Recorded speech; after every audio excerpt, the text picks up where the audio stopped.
Имено, колку да биде појасно за граѓаните, пред нас разговараме и дебатираме за предлог одлука за прераспределба на средства помеѓу централните институции и фондовите или еден класичен ребаланс на буџет само со скратени рокови, со цел да се избегнат неколку работи, односно да се сокријат од јавноста, бидејќи оваа предлог одлука е класичен пример и доказ за пропаднатата македонска економија и очигледната политичка тенденција на мнозинството од власта да ги укочи општините во својот развој, како и да направи буџет кој што ќе одговара само на она поведение кое што е актуелно во изминатите 6 години, а тоа е доделување на тендери и договори во 4 очи и буџет кој што ќе го поздрават можеби оние од Евровија, оние од Пиксел Груп, оние од групата Соравија и никој друг, заради тоа што ќе ги прочитам ставките кои што се кратат и кои што се одземаат од граѓаните за да се доделува на оние на кои што и не треба да им се додели.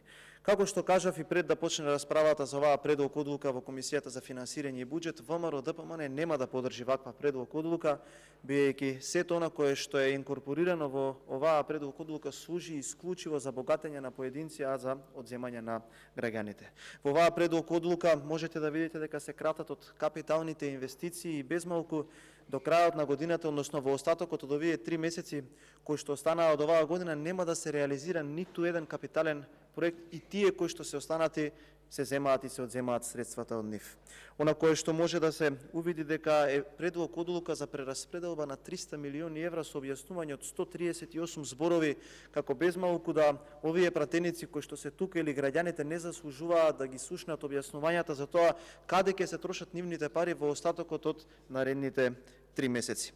Во оваа предлог одлука нема средства, повторувам, нема средства за помош на граѓаните за антикризни мерки во услови кога во последните 2 години цената на храната е поскапена за над 50%. И тогаш кога ќе ви кажат дека државата помага, треба да знаете дека државата помага со репресивни мерки према стопанството, но не со директна помош од буџетот. Да беше така, ќе беа прифатени 14 амандмани на опозицијата, подготвени од пратениците на ВМРО ДПМН и Обнова и коалицијата за обнова на Македонија, во која што баравме намалување на приходите по основ од данок на додадена вредност, да се намали цената на струја за 13%, да се намали цената за храната на некои производи за 5 или за 10%, цената на огревно дрво да се намали за 13%, да се помогне со нафтата, да се помогне со електричната енергија. Исто така баравме тие капитални инвестиции кои што се инкорпорирани во овој буџет да бидат на истото ниво како што беа планирани во 2023 година.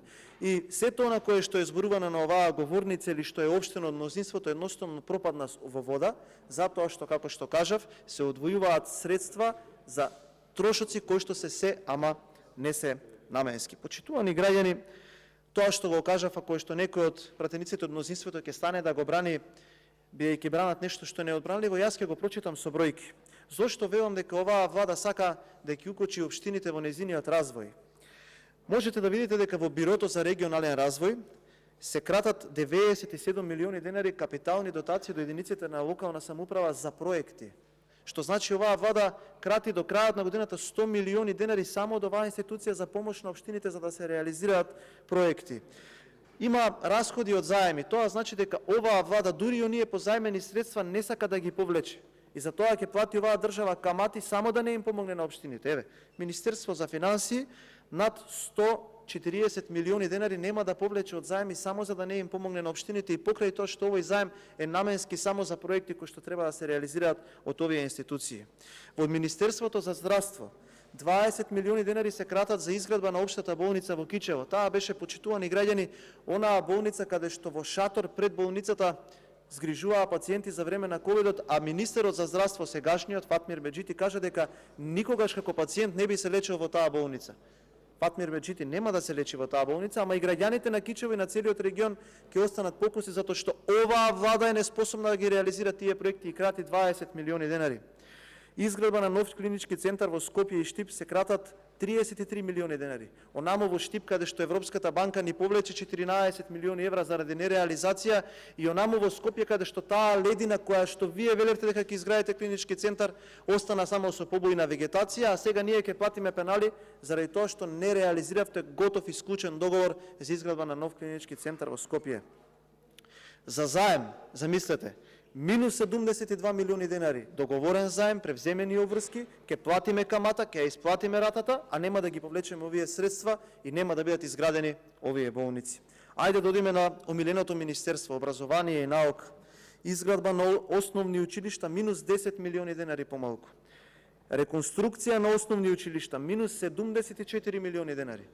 Замислете, ниту изградба, ниту реконструкција. Изградба на училишни спортски сали минус 40 милиони денари.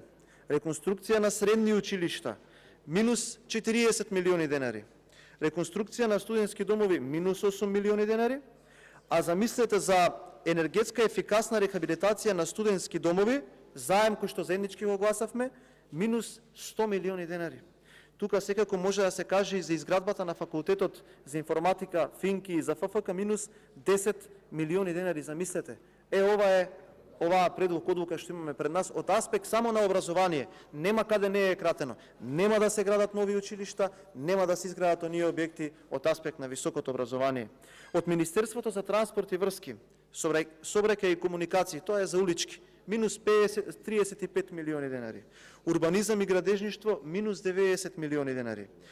За водоводи и канализации, се извинувам, минус 167 милиони денари.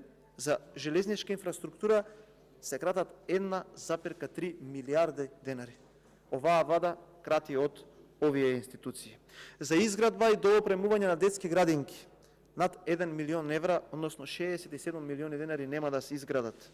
За изградба и опремување и одржување на домови за стари лица над 20 милиони денари, па би сакал да беше тука присутна онаа министерка која што вчера од оваа говорница бранеше и читаше партиски соопштенија да каже по кој основ и зошто се крати за реализација на овие два проекти. Што се дечињата криви заради тоа што СДСМ одлучила да им се одмаздува на граѓаните затоа што жестоко беа поразени на локалните избори. Управување и заштита на води минус 90 милиони денари. Управување со отпад минус 120 милиони денари. Овие се проекти кои што се гласани во собранието и кои што треба директно да се реализираат кон граѓаните. Со оваа предлог одлука нема да се градат тие проекти. За водостопанство минус 135 милиони денари. За модернизација на земјоделството минус 200 милиони денари. За технолошко-индустријските развојни зони, каде што треба да се привлечат странски директни инвестиции, минус 200 милиони денари. За изградба на објекти од одбраната, минус 500 милиони денари. Ама знаете ли каде има плюс? Има плюс во ставката на набавка на нови возила во Министерството за внатрешни работи, и тоа не за оперативните потреби на полицијата, туку за набавка на луксузни возила за превоз на министерот, заменикот, државниот секретар и партиските началници од една кумановска фирма која што повторно нели чудно ќе го добие тендерот. И зошто го започнав мојот говор со Евровија, со оваа кумановска фирма, со Соравија, со Пиксел и така натака? Затоа што ова предлог одлука која што нема да помогне на граѓаните, која што нема да ја намали цената на храната, која што нема да ја намали цената на огревното дрво, на електричната енергија, која што нема да ги стимулира капиталните инвестиции, нема да се изградат нови градинки, нови училишта, нови средни училишта, нови објекти за високообразовните институции, во која што нема да видите средства за изградба на некој нов пат и за некој нов автопат, во која што ќе видите дека и тие средства кои што сме се позајмиле ги кратиме, а ќе платиме за нив камата и рата, единствено ќе завршат во овие компании и во договори за овие компании. Средствата од оваа предлог одлука нема да ги добијат граѓаните и стопанството, кои што ќе продолжат да плаќаат по високи трошоци. Ќе гледаме повторно до крајот на годината, особено сега уште позагрижувачки, прилози на националните ТВ дневници, каде што граѓаните и пензионерите буквално плачат затоа што не можат да си обезбедат храна од први до крајот на месецот, но ќе гледаме избор на подизведувачи на автопати и сомнителни проекти од ваквиот начин. Токму затоа принципиелниот став на ВМРО ДПМН е дека ова и нешто ситно што е задоцнето и што ќе заврши како плати и пензии ќе го поддржиме, но нема да поддржиме очигледен сторен криминал, и затоа ќе гласаме воздржано за оваа предлог одлука, затоа што вакви криминални предлог одлуки никогаш нема да добијат поддршка од нашата пратеничка група и од коалицијата.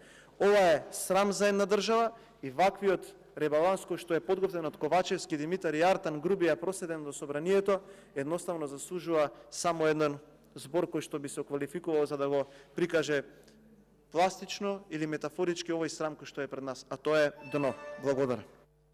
Реплика министерот за финансии.